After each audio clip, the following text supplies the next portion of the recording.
Kupata information unataka Konekt. Life ni journey pia ni process Konekt. For every step una make it brings a different outcome. It always comes together. Everything in life is a process. Life is a journey. Believe in the process. Everything in life comes together. Life is a journey. Believe in the process. Inspiring, informing, and impacting. This is the Konekt.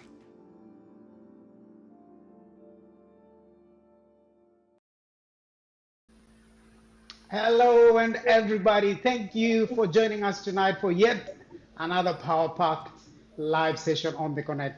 Thank you for taking your time just to join us and always joining us every Saturday. We are very grateful for that support and we actually see the support. And if you have any feedback or you'd like to get in touch with us, just go straight to our social media or you can direct message me on any social media platforms and we shall see what best to go about the information. So today we have a great sessions lined up for you. I'm joined my co-host tonight, who will be Jackie Kenyanjui. She'll be running the show. I'm just here to make sure that you have a great show. Please make sure you give them a very warm welcome. Show them the love. I want to see the love on the comments down there. I want to see where have you joined us from, where are you watching us from, and if you have any question, after the break, we shall be getting to your question. So if you have a question, please don't hesitate. Just write your questions down at the comments below. But tonight I'm joined by a very great team. I have one of my co-hosts who's Jacqueline Kenyanjui. She's an educator at Swinburne University and she's ready and eager to learn.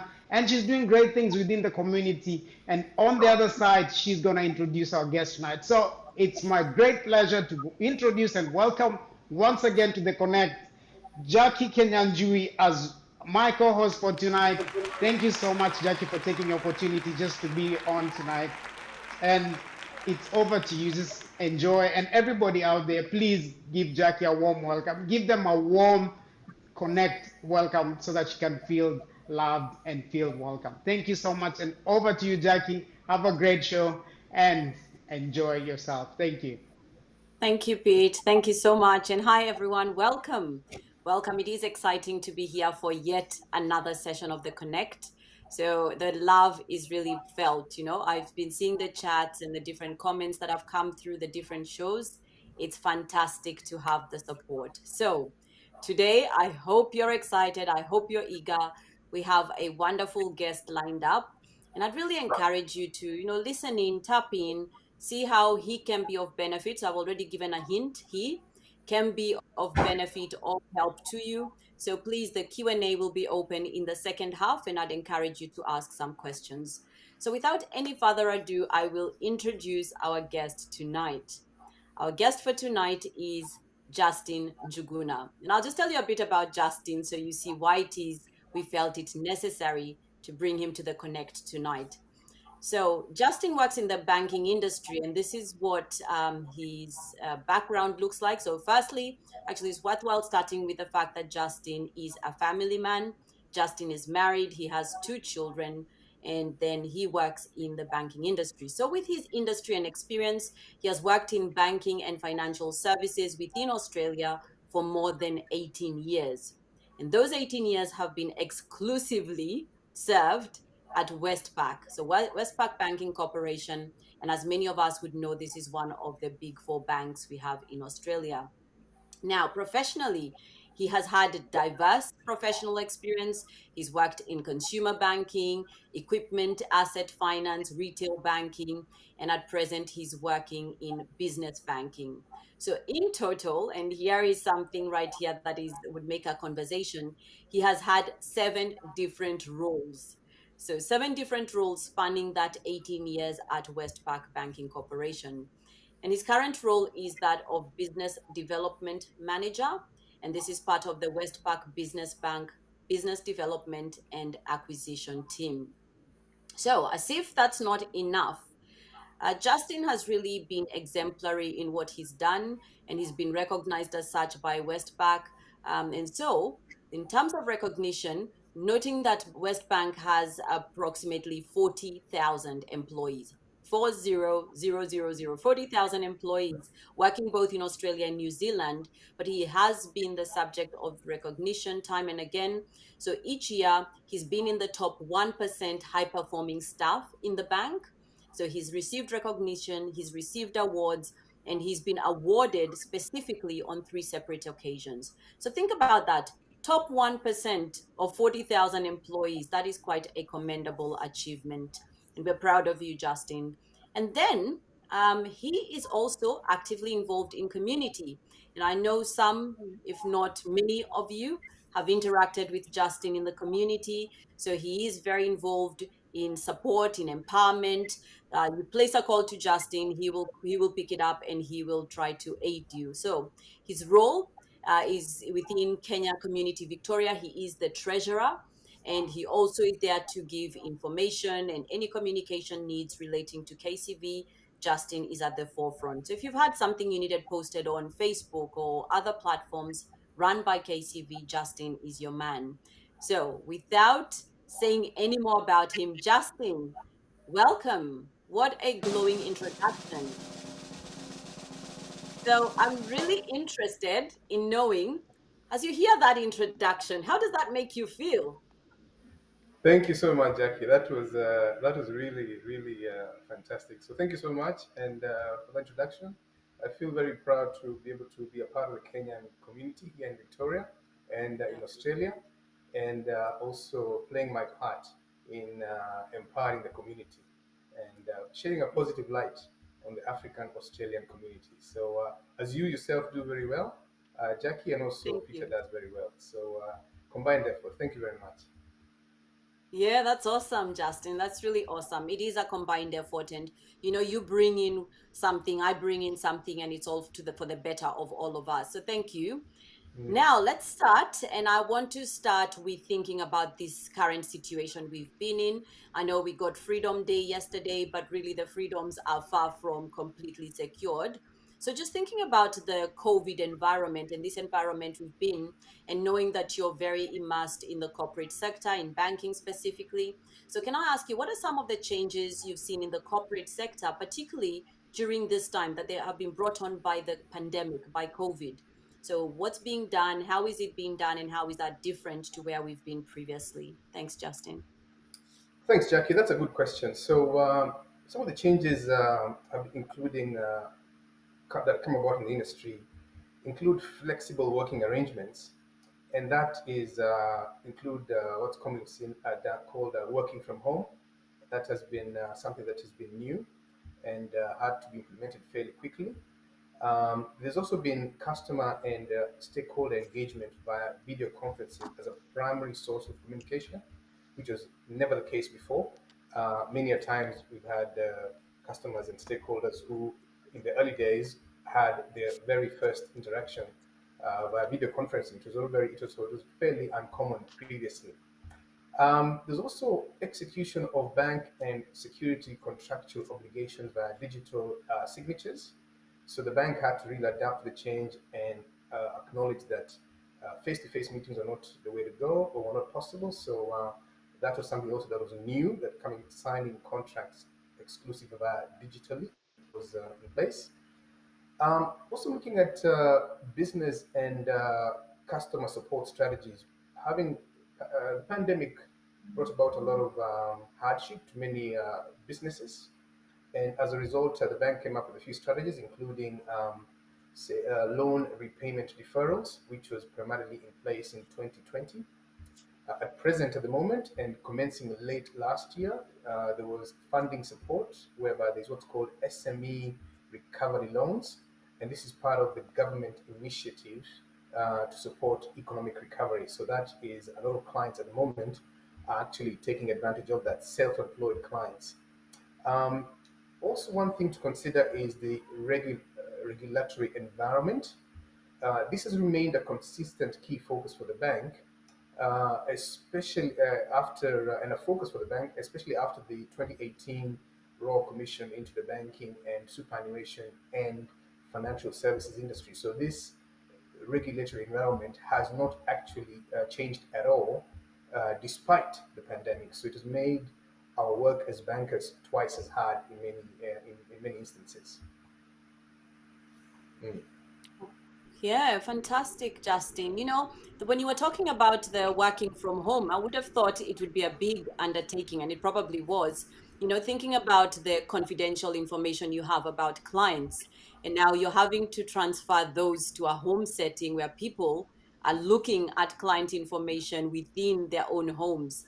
So I'd be interested to know how they navigated that, ensuring that you can still maintain the confidentiality, the security around client records. So do you want to make a comment on that as That's we keep going? yeah, Thanks. absolutely. Yeah, that's a very good point. So, privacy of information, and that is a key part of what we do, especially in a sensitive environment as banking and finance. So, that's something that every single staff had to actually undergo quite significant training and coaching, and also regular monitoring in terms of making sure that customer information remains private, secure, and confidential, and also where we work from home in terms of the workplace itself, because the definition of the workplace changed. The bank had to make sure that it is somewhere where that was was ergonomically correct, and a place that was not too open to the public. Say, for example, next to a window where someone walking past could see. So there are a lot of guidelines that were put in place to help us as bankers be able to maintain the same integrity of both banking service despite working from home. So it's been a challenge. I won't lie to you that, but so far we've actually maintained good discourse so far, and we are getting better at it. Especially us in Victoria, who've undergone lockdown for almost 2/3 of a year cumulatively. Yeah. So we are actually better than our colleagues interstate in that regard. Yeah, absolutely. That's really good. It was actually Mm, really warming to hear you talk about the hardship loan repayments, because mm, no doubt many have been so badly impacted by this pandemic. mm, I'm thinking businesses, and really my heart does go out to business owners, and also thinking about people who own homes. So mortgages, and with no employment and on. So I can mm, really think of many, many ways. So really well done to the banks for some of these wonderful initiatives. mm. Now, Justin, I was interested in knowing. So, we have heard about those changes, just looking at them from both lenses. So, there have been some positives, there have been some negatives. If you just want to talk to that. So, what are some of these positive changes that this has brought on? But also on the converse, so what are the negatives that have come about? Thanks.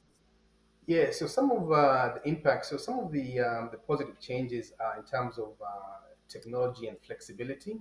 So that being able to work from home in a flexible work environment, that really has been I'll say the word forced banks to actually adapt to that new environment. And moving forward, you'll find that a flexible working environment will remain the norm, especially because as a way of even retaining staff, there are staff who now are asking to actually retain flexible working environments purely for a work-life balance. A challenge that has in the bank has been just being able to day to day deal with hardship, especially from clients. Speaking for me myself, I've had clients I've known for quite a long time, and because I've been in the bank for so long, I'm actually now supporting for some of my clients second generation customers, where I assisted the parents many years ago, and now the children now have come of age, they've started their own businesses, and I'm now supporting them. The pandemic coming along has actually impacted quite a few of those customers to the point where it's been a real emotional challenge and toll to actually deal with that, seeing 30, 40 years of business building come to a halt overnight. And especially the value, looking at the value of some of these enterprises, and I can have many examples in different industries, hospitality, etc., where those values are seen as part of the family wealth come to zero overnight, and having very challenging conversations with clients as a result of that. So that has been quite difficult. And also for myself, because I'm involved in the community, I had to deal with that professionally. And then personally, it was quite a challenging year for the community also, and also deal with quite a few challenges outside thereafter. So 2020 was truly a year that character building, I call it often, but one that I don't think we'll ever forget. Yeah, thank you for that, Justin. And that last point you make there around the challenges with community, the community challenges, we can come back to that hopefully if we have time at the end, just a comment on that. But just, I liked the wording you used, forced adaptation. There's something Mm. about being forced to adapt that brings out something positive. And so this idea that people can now work from home, I've certainly been a recipient in my own industry of working from home, and I love it. I can put a load of washing to, I can, so it's fantastic. And it really is about learning how to work with your workforce and where they're at, and bringing out the best in them. So it's amazing. It really is wonderful that we have these positives coming out. So forced Mm. adaptation, I liked the use of that phrasing. Thanks, Justin. Thank you. Now, in view of some of these challenges we've talked about, I mean, we've talked about businesses that had been going for years, and, now gone bust, and, different situations arising. Now, the next question that perhaps our viewers are interested in is, are people still investing, and what are those areas in which people are investing? So are we still seeing investing, and in what areas? Thanks. A good question. So when it comes to investing, I'll touch on a few statistics. The housing market, starting off with, the Australian property market is expected to climb in 2021 by a generational high of 20%, which is unprecedented. And we're also expecting again that in 2022 it will go up, albeit by a smaller margin of 8%. And thereafter in 2023 it should stagnate. Now, that's a qualified guess by many economists, including our own. And looking at the stock market, for example, the ASX 200 index, that rose of about 24.8% in 2021. So it's been a year that, despite the challenges of this time 12 months ago, the economy is indeed recovering at a much faster rate than even the government anticipated. So that's a pleasant surprise. Yes, there's been a lot of hurt along the way, but that's been now from a numbers point of view, that's exactly what has happened. In general, if you look at all assets, for example, there's been an increase of value, and I'm talking all assets, including even used cars. People trying to buy used cars, used trucks. Our clients are complaining of how much there's a markup in prices, especially towards the middle of this year as compared to last year. So that has been an observation we've had. Outlook basically moving forward is that consumer sentiment is actually quite positive, and due to improve as restrictions are eased and economic activity is increased, and also the economy recovers. Investment decisions postponed in 2020 are being actualized in 2021 and beyond. Another key factor is international border opening across the country is expected to have a notable impact from early next year moving onwards. Consider the entry of the following from the last 2 years, and also probably from and also plus next year's intake. So that's probably 3 years. Consider permanent residents who are to come to the country, international students, refugees, temporary visa holders, tourists, business people, family members, etc.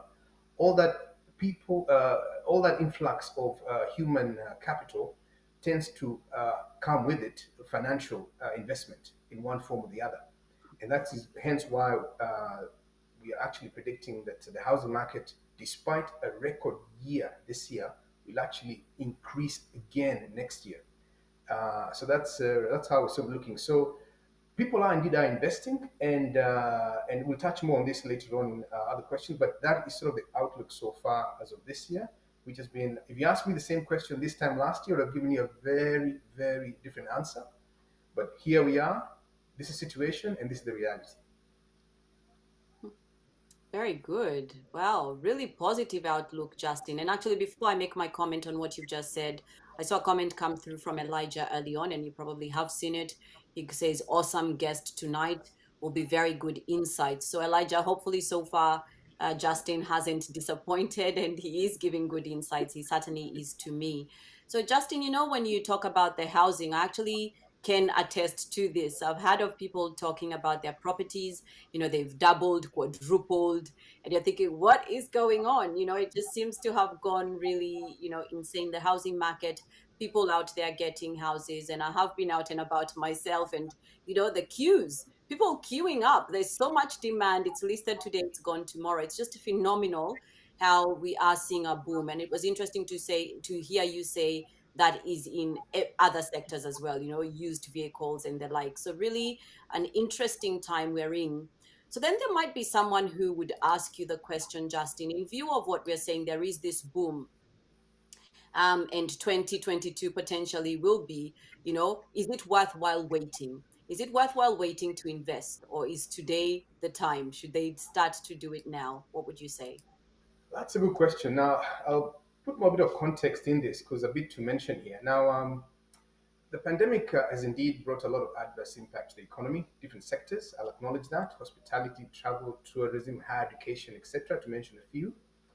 Australia's trade tension with China has actually made things worse, especially for certain sectors, for example, agribusiness and agriculture. And some of the definitive changes that we've seen include a change in business models, with an acceleration of digital transformation. We've seen priorities changing in terms of well-being and national interests, and also government investment. For example, in healthcare, that has been a big change. And also been change management, whereby an organization's ability to adapt to change determines its survival. That's been a big part. Supply chains have been affected. The definition of the workplace has been impacted. Upskilling and reskilling. Resilience is also a big factor here, where we look at, especially for the younger generations who may not have had such a disruption to their lives before. So in 2021, we are seeing that demand is strong, in terms of looking at property in particular. And a few factors are a result of this. One is historic low interest rates. Government incentives is also a big part of this. And you're looking at also borrowing capacity limits being stretched. And I'll touch more bit on that later on, because that is also a good thing, but also quite a concern. Um, when it comes to looking at what to do in terms of property investment wise, so or any other investment, really, it's crucial to have a clear strategy and not to and to really avoid a jackpot mentality. Large investments, ideally, I normally recommend people to write down the reason why they want to actually go into that investment, because it's important for future reference when you actually ask yourself, why did I do what I did back then? And if you ask, so is it safe to invest now during the pandemic, and where should one invest per se? Well, that's yeah. That's sort of where people sort of are in terms of. I hope I've answered your question in terms of what just where what the appetite out there, and what people are sort of what we're seeing in terms from the bank point of view, and just in terms of demand and strategy is fairly important. Jackie, have I touched on you? Do you want me to add a bit more there? So sorry, Justin, that last bit when you were talking, you did want to just rephrase that last bit. Sorry, say that again. I just asked whether I answered your question, or whether you want to add a bit more to it, or did you want to Oh, add? okay. No, no, no. You've answered it perfectly. It was Yes, I like that statement you made, the jackpot mentality. I mean, yes, because that's what a lot of us have when we get into investment. I mm, want to turn around and, really see the return on my investment today. I buy it today and I want to see it now or tomorrow or next year, whatever it is, really short term, jackpot mentality. And I think that's good encouragement for us to think longer term. Yeah, so think, and then also that advice around writing the reason, why are you getting into that investment? I think that's a really really sound thing to advise. So then, because housing and the housing market is really a big thing and a big thought for many, we think about us as migrants, and you want to set up, you want to establish yourself in a home. So the next lot of questions, I want us to turn our minds towards housing. And so what I want to know is, Are people buying houses? And if people are looking to buy houses within our Konekt family, what would you advise them? How should they go about doing that, particularly in these times? So we're thinking in the pandemic times, if you just talk a bit about that, investing in homes. Absolutely. So when it comes to investment in homes, I'll touch on a few points and give a few examples, if that's okay, just to really answer that question holistically. Yeah, So go ahead. yeah, so pre-pandemic, I was involved in really supporting and encouraging people to invest, and where they can buy their own homes where they can, and I'll touch on that again. And when it came to during the pandemic, I didn't really expect people to go into buying a house because a lot of fear in the market, a lot of uncertainty, and also a lot of people had also lost the primary source of income, their jobs, etc. But to my pleasant surprise, I was surprised by the resilience and especially of first home buyers, where the people in the community who actually went ahead and invested in homes, which was quite amazing, and congratulations to them. I've got a short story to share with you where I had two first home buyers who were actually looking to buy a house, and they actually went and one did and one did not, and just what happened thereafter. So one actually did not purchase a home; she was a bit indecisive, and one actually went ahead, locked in a house, and what she could afford within her means, and then the rest, and they didn't know each other, so but they were both obviously coming and consulting with myself. Once they finalized once she finalized the purchase, both of them actually lost their jobs. And the one who actually did not purchase, because she was a bit indecisive, she said, well, I'm lucky I didn't actually buy a house, because I'd have actually burdened myself with mortgage repayments. And how would I have made the payments because I don't have a job? She was right. The one who bought a house says, oh, look, now I've bought a house, I've got mortgage repayments to pay. How am I going to meet the repayments? And however, at least I've got my own place that I can call my own. Anyway, um, lo and behold, she explored options of how to continue with her mortgage obligation, repayment obligations, and she consulted the banks. And at the time, banks were very supportive, and they were able to defer her payments. She looked for another job, she got it, and within 4 months from when she lost her job, things were back to normal. Fast track that now, which is a year and a half later, I often remind her of her the stress she went through during that time, and she laughs about it because she says that your perspective of a situation is very important, because a crisis often brings along an opportunity with it. You know, the house that she purchased then, despite the crisis, is worth 20% more than that she bought it for, and she actually now it tells me can't afford to buy it again if she had to. So some of the observation, just to mention in terms of why I mentioned that, is because there's some things that I want to mention about the community, etc. They're a bit candid, so forgive me for that. And it touches on investment and entrepreneurship, etc. And it's in order of importance. Now, just three things. Now, firstly, that I think in my interaction with the community that I find that is very important is mentorship, and it's a two-way street. It's very important that we actually reach out to each other and mentor each other. When we were many years ago, you and Jackie, you and I have been here for a long time. There was not much of mentorship then. So you and I have gone through what's called the school of hard knocks, trial and error, and look and behold where we are. But now it encouraged, because the community has grown, mentorship is very important. The second thing I would like to share is a culture of sharing information. I'm always surprised by many of people who come and ask questions of me, and I'm happy to assist. Have friends who have the answers, but not willing to share with them. It's just wanting to share with the community. There's a lot of room for improvement in that regard. One person's success does not adversely impact your success. So that's something that I think as a community we need to really improve on. And the third thing I think I want to touch on is mindset, a fixed mindset and an open one. Often, because of maybe a legacy from Kenya, we tend to sometimes think that we as an African community or Kenyan can only do up to a point, and other communities are the ones who are going to do more or better. That is not the case. Our community is well educated, we are blessed, and have many good examples of prudent and successful investors and entrepreneurs. it is crucial that we build a progressive template and communal stepping stone for the next generation to follow as a reference and to build upon. So that's something that I have to mention because it's an observation and also a personal experience. Now, in terms of should I buy a home? Well, here's the answer to that question. When I bought my first home many years ago, I bought during time when there was what's called stimulus. Stimulus back then. I'm not sure they remember that. Stimulus. The year after my wife and I bought our first home, it dropped in value by 15%. Now, if someone told me at that point that it is a bad decision to buy a house in Australia, they would be correct. Now, 18 months after that, it recovered the 15%. 8 years after purchase, the property doubled in value. So it's just important. The point I make that is it's important that to see that there's some comments or there's some scenarios that could be negative, but don't forget they have an expiry date. They have an expiry date.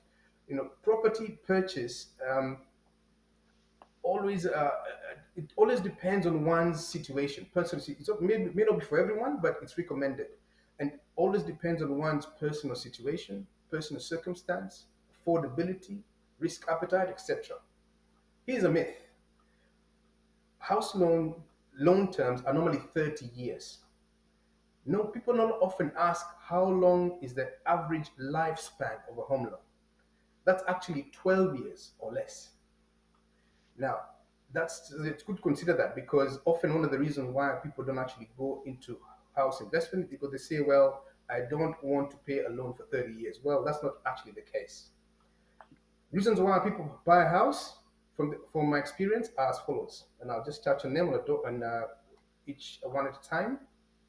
One, they want to stop paying rent because housing costs can actually be up to 40% of one's personal income. So, rent in Australia is not cheap, especially in the big cities. So many first home buyers want to buy their own home as a come because they don't want to pay rent. Secondly, is just financial stability as one grows older.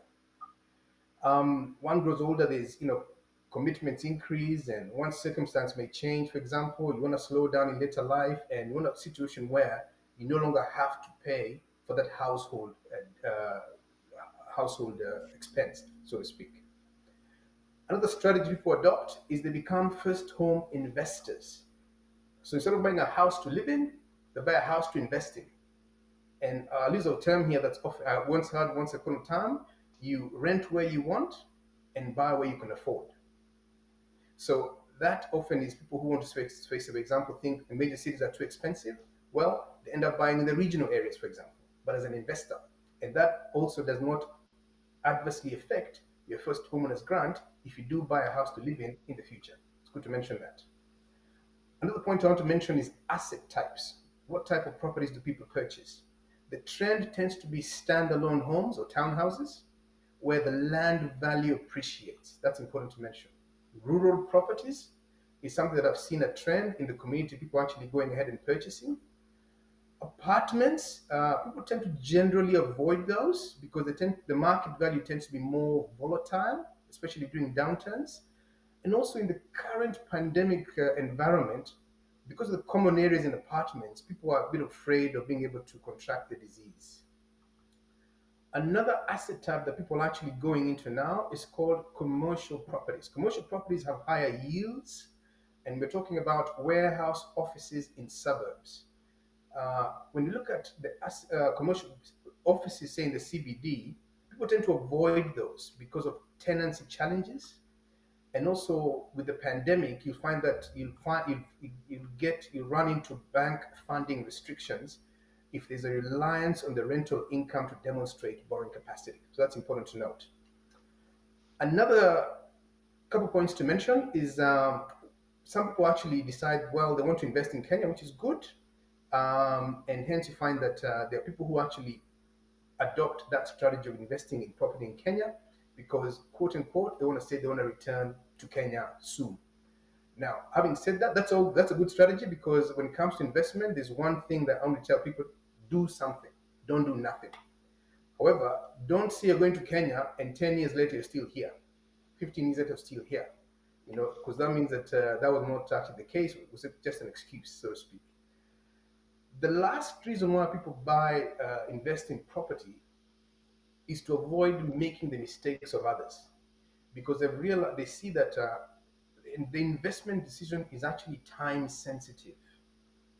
Because the older you get, especially in this country, the harder it is to obtain a mortgage and service it, especially as you grow older and want to actually scale down your working hours, etc.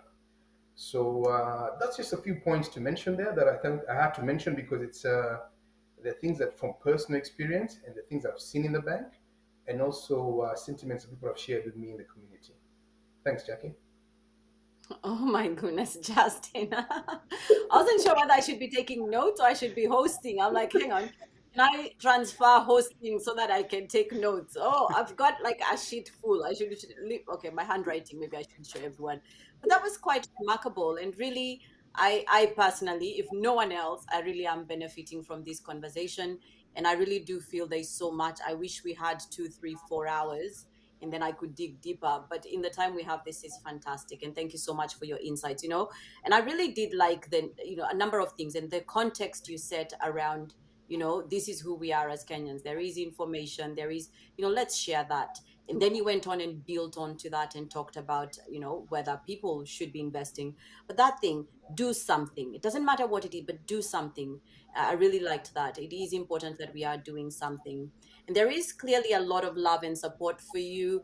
And so we've got a comment from Maurice, invaluable insights, Justin. And I got to mention, Jackie, thank you. Very practical and useful information that will benefit most of us. Good stuff. And I cannot agree more. And Thiongo, good to see you. Great discussion tonight. Very practical insights, especially on the property market. He learned a new phrase, jackpot mentality. Me too, jackpot mentality. Really fantastic. So we're getting the phrases and we're getting the information. It really is brilliant. So Elijah, I do see that question and we'll come back to Q&A. So at this point, I'll get us to take a break. So we'll take a short break. And when we get back, please, I'd love to see more questions come through. Thank you so much.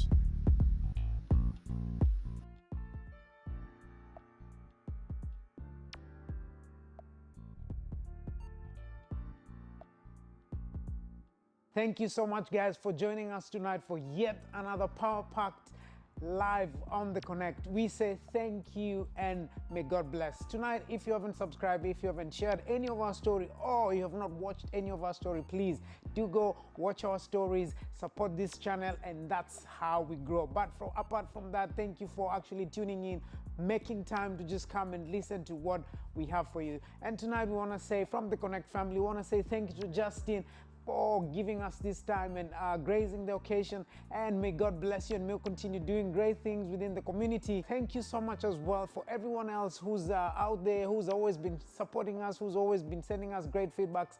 We are saying we are listening to you, and we're gonna endeavor to bring you great stories every single time. Our journey mapping series, Comeback, makes a return this coming November. We have our stories coming back. We have great stories lined up for you guys. I know you can't wait. And these stories actually will be revolving around how do you permanently, or how do you move from being a student to maybe a graduate, temporal visa holder, or even permanent residency. And then after that, we're gonna work on that journey mapping as we see what really happens to someone when you migrate to a foreign country. Apart from that, I want to say thank you to the team behind the scenes and everything that you're doing. Thank you for Jackie for hosting tonight, and all the other guys who are doing great, amazing things out there. I say thank you. But apart from that, next week we have a great story lined up for you. We look at the social media field, content creation, and how that is actually going, and how it's either helping or it's impacting our young people. So stay tuned next week, same time here on the Connect Live,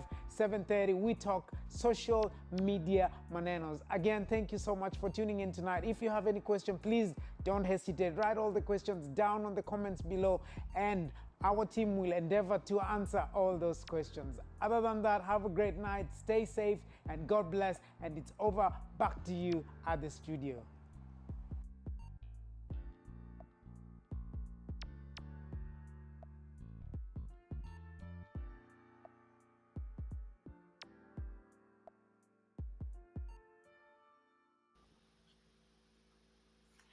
Welcome back. Welcome. Really exciting. And, really, it's so unbelievable that that was the halfway mark, maybe even a bit over halfway mark. But it is good to be back and just hear a bit more from Justin. So I would like now to start us off. And I do see the question from Elijah. I'd encourage more of you to jump on board, ask some questions of Justin. And what I would perhaps start with as I then transition into Q&A is starting with a question around the corporate ladder. So there are people who are listening to you, Justin, and it seems like you've hit the epitome of success. So how does one get ahead in the corporate ladder? And I'm not necessarily thinking banking, in any industry. What are some of those practical tips you can give about getting ahead in the corporate ladder? Thanks, Jackie. Now, the corporate ladder is, aka the rat race, so it depends on how one sees it. But, I suppose some of the key advice from experience that I would probably say is that just firstly, a couple of points to mention. Firstly, make sure you have clear personal and professional goals, uh, and ideally the two should align. That's fairly important. Another point to mention is well-being, especially the pandemic has shown us. This is a very should be a first priority actually, and it's a non-negotiable because working in the corporate world can be quite demanding. Learning, having an open mindset because learning curve can be quite steep, especially when you start off, and regularly reflect and reassess, your current and professional goals. That's fairly important because again, it goes back to well-being. You have to be able to adapt to change, be it industry, legislation, technology, etc., and manage competing priorities and demand from both internally and externally. So that's another part that I've got to experience that you really need to be able to manage that and just be able to manage that accordingly. Um, Check on items that, and then this again relates to more professionally and and a bit personally, or into investment. Even as you climb or work in a corporate environment, etc., and you want to go places, make sure you just check items that hinder progress. Whether it's your habits, your perceptions, your assumptions, or your social associations. You need to make sure that you prune. Nature teaches us that pruning leads to growth, and not pruning when required actually adversely affects our well-being. So that's something that I thought I would mention in terms of the corporate ladder, or I would be able to just work in a corporate environment. Thanks, Jackie. Hmm. Very good. Thanks, Justin. That's really good. And just your phrases, they're really catching. Pruning. Pruning. When I think about pruning, I think of a branch or something. But it is, you're right. And those pruning experiences are things I think that sharpen us, are intended to make us better. And I was actually thinking and reflecting before around, career and what happens. I think a lot of us land in a career. It's almost like you kind of trip into it and you find yourself doing it, and then we do it and it becomes routine. You do the same thing, and but there's no real passion to begin with. And so I think the things you've touched on are really pointing to being intentional about how you're going about it. So that's really good advice. Thank you. Just one, So one now other I point to mention in terms of just corporate environment and mental health, because I yeah, can't not mention that and not mention mental health because it's a big thing, especially in the current environment. yeah, Work-life balance is actually fairly crucial, and you have to make it a priority yourself. Nobody will make it a priority for you. Very, very yeah, important. A recent yeah, acronym I've come up with is of a customer told me about is work-life integration because of working from home, and that's actually not maybe a good thing or not, depending on how you look at it. Um, it's really some actions that you can really sort of make sure you action is self-care, where you look at there's a deliberate action to actually create time for yourself and a discipline to maintain that consistency. You need to really make sure you build resilience and learn where your limits are and stop. Don't overwork yourself and think, oh, you're going to impress somebody. Don't forget, in a corporate environment, who you're trying to impress may leave tomorrow, so to speak. Try and support others because that actually has a positive effect on one's well-being and a positive environment and people. Always try and reach out, and also, as I mentioned, prune regularly. It's very important. So I just thought I'd mention that mental health space because it's a question that I think would be at the back of people's mind and working in a corporate environment. Thank you. Mm. Yeah, really important, Justin. I don't think we can overlook the toll and the whole issue of mental health. It really is so important. And there's a word you've used quite a number of times. Maybe in closing, I may want to touch on that word, resilience. You've used resilience. I've had you a number of different questions I've asked. You've talked about resilience. So resilience is also really important.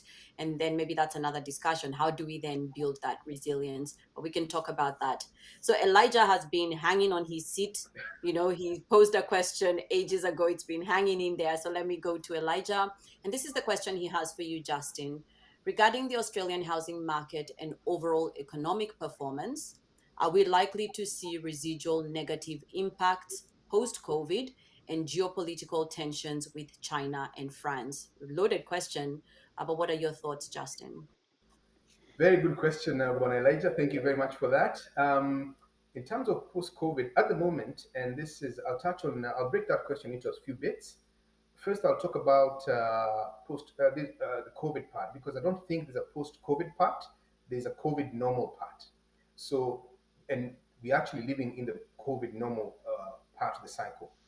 You'll find that as part of the government measures or intervention to slow down the housing market by the regulator, there's talk of a directive to changes on borrowing capacity assessment for residential property borrowing, including what's called adding a buffer with in residential property lending.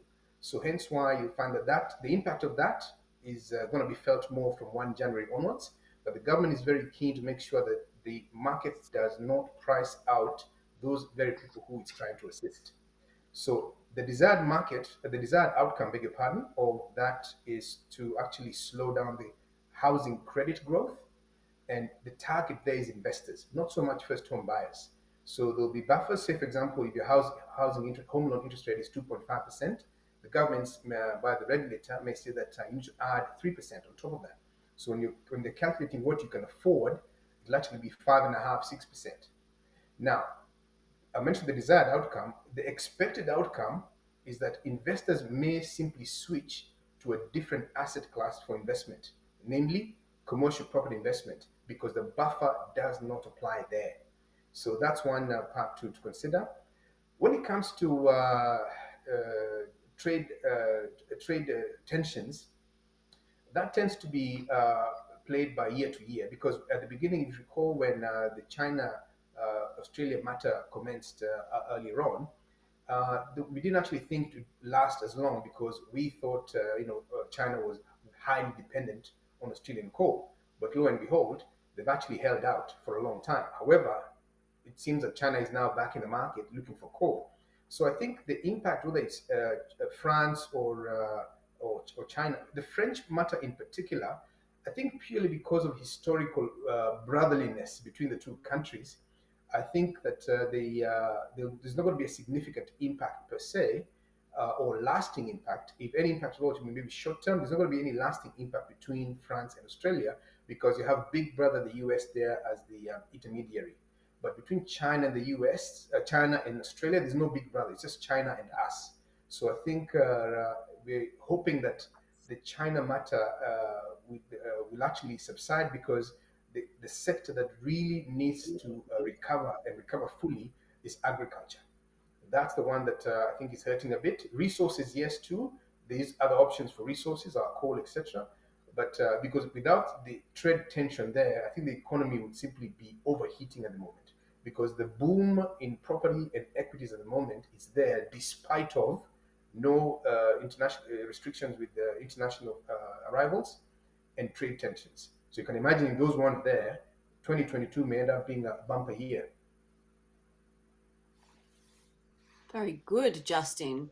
And there is a follow-on question or an add-on, if you like, and it's more generally asked. So Thiongo asks you, what are the current risks to the property market, and when, in your view, can we expect interest rates to start rising? A good question. So with the problem at the moment, there's a lot of doom and gloom in terms of there's two schools of thought. One actually says that we've been here before with the GFC. We were told the world would collapse. It didn't. I bought my property during the GFC, it collapsed, the market went down, recovered again. So one school of thought says that the property market in Australia will be driven by demand, and especially when the international arrivals start coming back. So that's one school of thought. Another school of thought says that the market is too hot and that rates are going to start going up. Having said that, the Reserve Bank itself has told the market that the earliest rates are going to increase is second half of next year or thereabouts. So there's going to be no rate increases from now until then. Probably until even 2023. But what you'll find is that the way that the government will go in the behind the scenes way to actually impact credit growth is using the buffer, as I mentioned, being able to increase what's called the assessment rate, because when you borrow money from the bank, there's the actual rate that's on the actual contracts, which is say 2.5%, and then there's the assessment rate, what the bank used to calculate your borrowing capacity. So that assessment rate is what the government has influence on, and I think that that's how they're going to actually slow down credit growth in a behind-the-scenes way, so to speak. Very good. Hey, these guys are on a roll with the questions. I see them coming in, and it's fantastic to see. Not making a statement or what. I'd love to see my ladies join and ask some questions. I think this is really good. So let us see. So I'm just seeing all the guys are in with this investment, but how about ladies? Come on, ask some questions as well. But can I then go on to ask a question by Bernard? And welcome, Bernard. It's good to see you. He says, what is the cutoff age a bank can approve a mortgage? And he's got cutoff in quotes. What is the cutoff age a bank can approve a mortgage? That is a very good question. Now, I'll split that answer into two. I'll start off with what's called consumer or residential housing. So it's all to do with the maturity or the when by government guidelines the bank expects you to have repaid your loan, and that's by age 75. Especially owner occupied premises. There's anytime you actually borrow money from the bank, they say it's a 30-year loan, but if you're 55, you're getting a 20-year loan because they do 75 minus 55 is 20. So when it comes to residential property, age 75 is a key age from where to work from. Investment properties, you may go a bit higher than that, but as a good practice, age 75 is important. So it's also much how long the loan so to work out the loan term, do 75 minus your age. The second part of that is, and a question I get, is to do with commercial property. Now, there's actually no guidance per se. That goes by on a case-by-case basis. So your lender looks at your scenario on a case-by-case basis and determines how long they should give you. For example, regularly, I've got clients who have actually retired, for example, who are good net worth, etc., who actually buy commercial property, and the bank actually is happy to support them because of how we structure it, etc. Because that age 75 guideline is not quite there. So that is sort of depends on what you're buying. Residential, age 75 minus. Commercial, it's a bit more flexible. Thanks, Jackie. Fantastic. Thank you, Justin. We're doing well, but I'm looking at the clock and thinking, hang on, we need more time. Where has the time gone? It's fantastic. So I'll ask the last Q&A question. And so those lady friends of mine who I was inviting to ask a question, next time I'll bring Justin on and we'll do a ladies only segment. No, I'm joking. We are all inclusive. We are Konect. So Maurice has a question, and Maurice, it's good to have you. As an investor in both Australia and Kenya, what's your advice, and more specific to property investment? Where would you get better gains, and what are other factors to consider? Yes, it's a good question, and when it comes to the Australian market in Kenya, the Australian market is one that's of course more predictable. We live here, and as one person put it to me, you can actually walk and touch your investment. So it's if you're able to, if you're living here permanently, I usually say that, and if you can, and it's affordable within your means, do buy at least your primary residence. Your future self will thank you for it. In Kenya, if you can actually invest, yes, it's a more risky environment, as I say, higher returns. So make sure that in Kenya, you actually adopt or use channels that are reliable and trustworthy, and they're there. Don't have to always use your relative who may or may not, invest the money for you. And just make sure that look at it from this point of view. The actions you take now often determine your position tomorrow financially. Your position today, if you're all honest with ourselves, is as a result of the actions we took 5, 10, 15 years ago. So not unforeseen events notwithstanding. So whether it's Kenya or here or both, if you can do both, that's fantastic. But you don't want a scenario where you're doing neither, because the question then begs, what are you then doing with your, you've earned money for 1 year, 2 years, 10 years. Where is it? What have you done with it? So, and especially if you're living in this country, I'll tell you now, let alone us who are migrants, even those who are actually born and raised here, in old age, financial stability in this country is unforgiving. Unforgiving. Thanks, Jackie.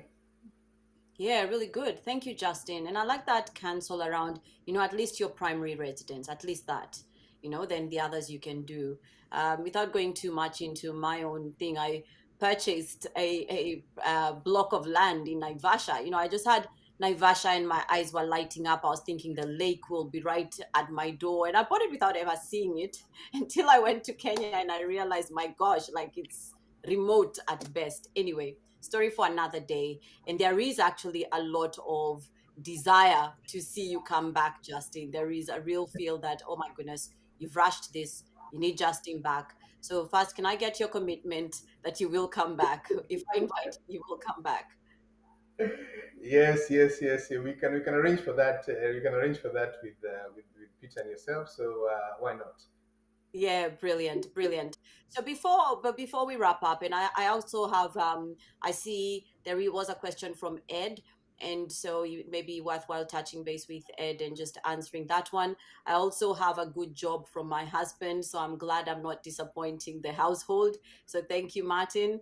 And so I will now wrap it up by asking you some questions. I think if we just bring it a bit more personal and talk about you, the person, Justin, and how you do some things. So here I just want to talk about how you maintain that, work-life balance. How is it that if I call Justin for something personal, I want advice, I want whatever it is, you're available, but you're also a family man, you're invested in the community, you've got other pursuits. I know there's many things you do.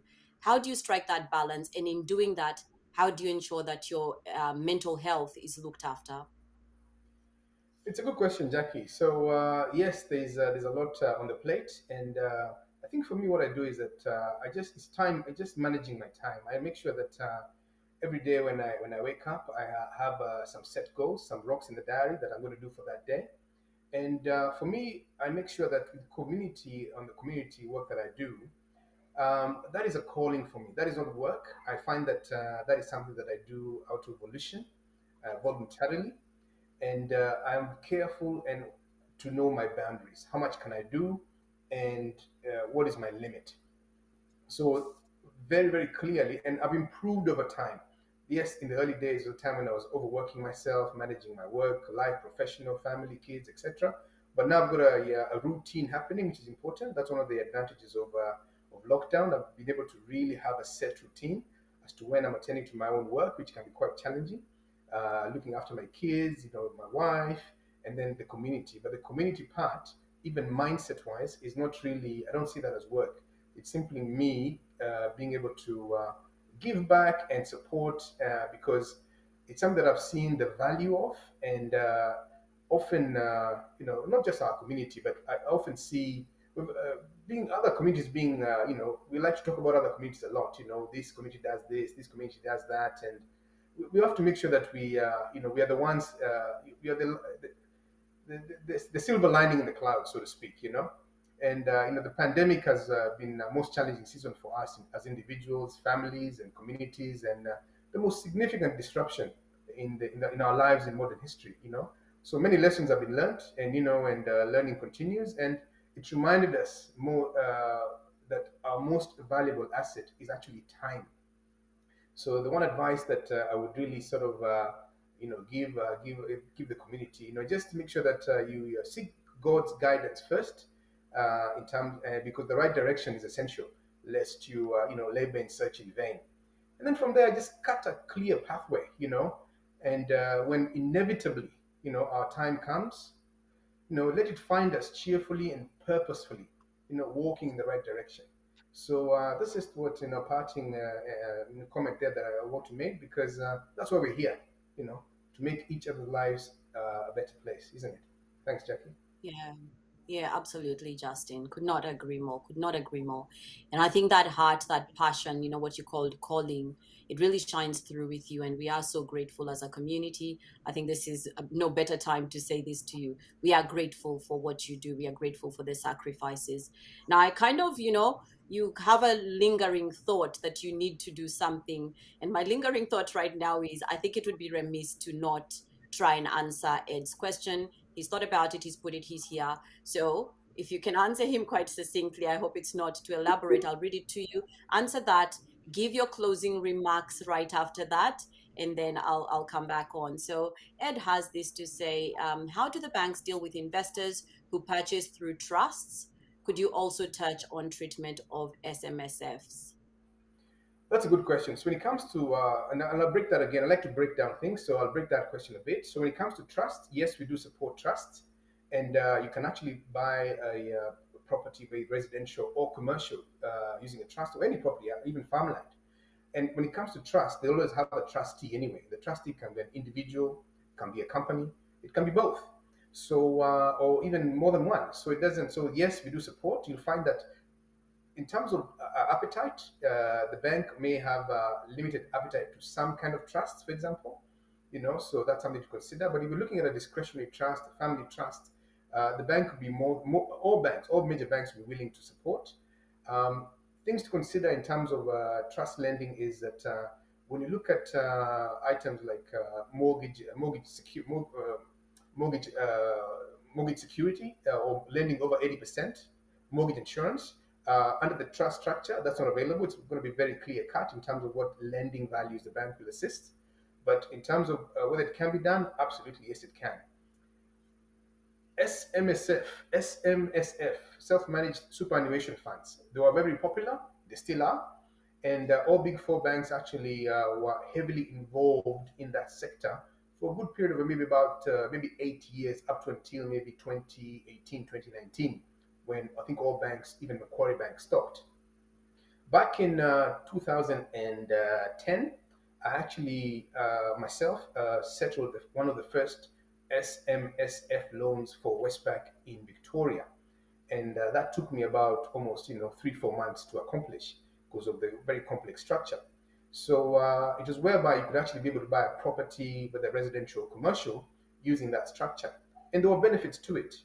Now, in terms of being able to diversify the investment structure in superannuation, one of the disadvantages, one of the things that came up that were actually not right, I suppose, with SMSF is that a lot of property developers started doing what's called spruiking to mums and dads, telling them to buy apartments, etc., using their SMSF, and many did. And that actually became very apparent in the Royal Commission hearings of 2018, that apartments purchased years ago using that spruiking actually adversely affected quite a lot of people. Because if there's no tenant, you can't pay the loan. Then the SMSF is actually in debt to the bank.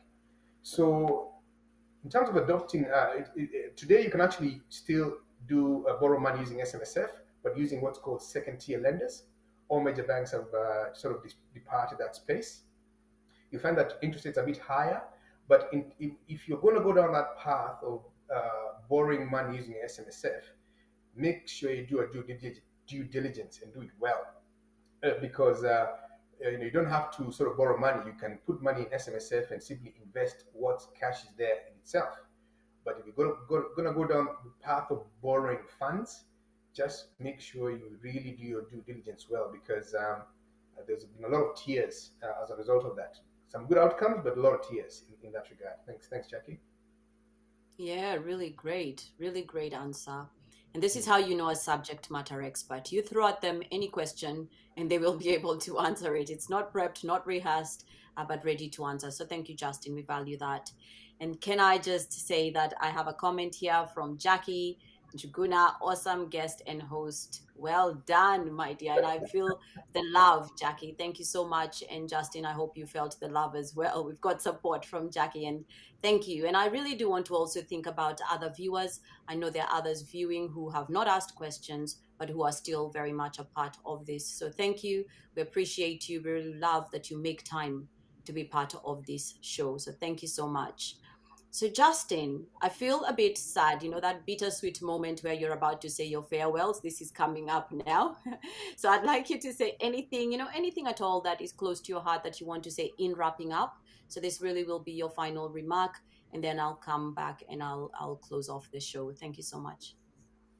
Thanks, Jackie. So, firstly, thanks to yourself, Jackie, and Pete for this initiative.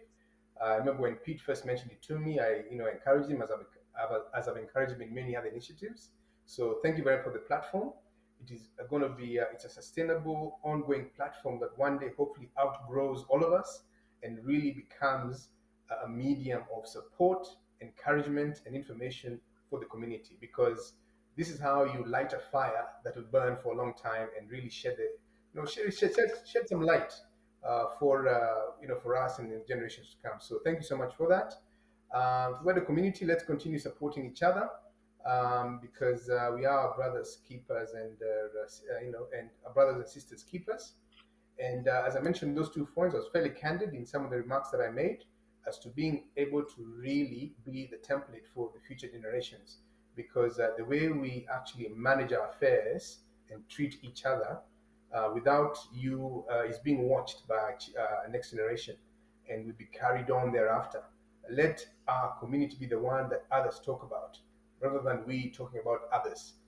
So that's should be in itself a goal, because we are in this country, and we are told to possess the land that we step on, so we should do so, and do so confidently and courageously, because we're here and we're here now. So thanks, guys, and thanks for the opportunity. I really appreciate. I'm humbled, and it's been fantastic. Jackie, you've been an amazing host as always. Jackie, this is your, you should, this is really amazing, and you've been fantastic, Jackie. And regards to you and the family. Thanks so much. Thank you, Justin. That plug, I hope CNN, BBC, all the rest of them are watching. Take me on as a host. But no, it's been amazing having you. And I say that most sincerely. Really amazing having you. Just the insights, the candidness, the openness, the willingness to share. I could go on. And that really, I hope, if nothing else, that we take out is the message we take, that we are here one for another. And I have a skill set. I have an expertise that I can give. Justin has what he can give. Pete has what he can give. Each one of us has what we can give. And if we each gave it as freely, as openly as has happened tonight with our guest, I think we'll be so much better as a community. So thank you, Justin, for being that way consistently. It's in and out of season the same way. We really do appreciate you, and I am so grateful. And on my part, I was just thinking about those who perhaps have thought, it's done for me. I've made some choices, whether it's an investment or other financial choice that has suffered, and you think, oh my goodness, where to from here?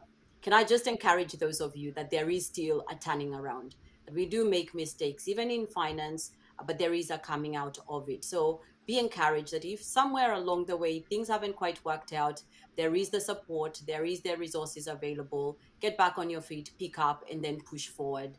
And that's really what I'd hope we'd get out of this. So again, thank you, Justin. Thank you, Pete, working in the background and really cheering us on. Thank you, our viewers. You have been amazing, amazing. When you do these segments, you want to see the support. And most certainly, I have felt it, I have seen it, and I thank each of you. So have a good night. And depending on where you are, have a good day. And I do look forward to the next time we are together. Thank you. Thank you. Thanks, Justin. Thank you.